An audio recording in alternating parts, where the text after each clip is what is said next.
എല്ലാവർക്കും നമസ്കാരം. ഇന്ന് നമുക്കൊരു ABC ജ്യൂസ് ഉണ്ടാക്കിയാലോ. അതായത് ഞാനതിനൊരു 1/4 കിലോ ക്യാരറ്റ് എടുത്തിട്ടുണ്ട്. അതുപോലെ ഒരു വലിയ ബീട്രൂട്ടിൻ്റെ പകുതി എടുത്തിട്ടുണ്ട്. പിന്നെ ഒരു നല്ല ചുമന്ന ഒരു ആപ്പിളും എടുത്തിട്ടുണ്ട്. അപ്പോൾ ഇത് മൂന്നും കൂടെ നമുക്കൊന്ന് ജ്യൂസാക്കാം. ഇതെല്ലാം കഴുകി അരിഞ്ഞ് ഒരു മിക്സിയുടെ ജാറിൽ എടുത്തിട്ടുണ്ട്. ഇതൊന്ന് അരച്ചുകൊണ്ട് വരാം. എന്നിട്ട് നമുക്കിത് അരിച്ചെടുക്കാം. നമ്മുടെ ABC ജ്യൂസ് ഇവിടെ റെഡി ആയിട്ടുണ്ട്. ഇതിന് ഞാനിപ്പോൾ എനിക്ക് കുടിക്കാൻ വേണ്ടിയിട്ട് എടുക്കുകയാണ് ഒരു ഗ്ലാസ്. ഞാനിതിന് വേറെ എക്സ്ട്രാ മധുരം ഒന്നും ചേർക്കുന്നില്ല.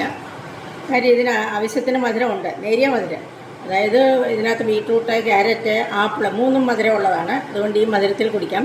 പിന്നെ ഡയബറ്റിക് ഇല്ലാത്തവർക്ക് ഇതിനകത്ത് പഞ്ചസാരയോ അല്ലെങ്കിൽ ഹണി, തേനോ ചേർക്കാം. തേൻ ചേർത്താൽ നല്ല ടേസ്റ്റാണ്, എല്ലാവർക്കും ഇഷ്ടപ്പെടും, പ്രത്യേകിച്ച് കുട്ടികൾക്ക് ഉൾപ്പെടെ. അപ്പോൾ എല്ലാവരും ട്രൈ ചെയ്യുക. Thank you.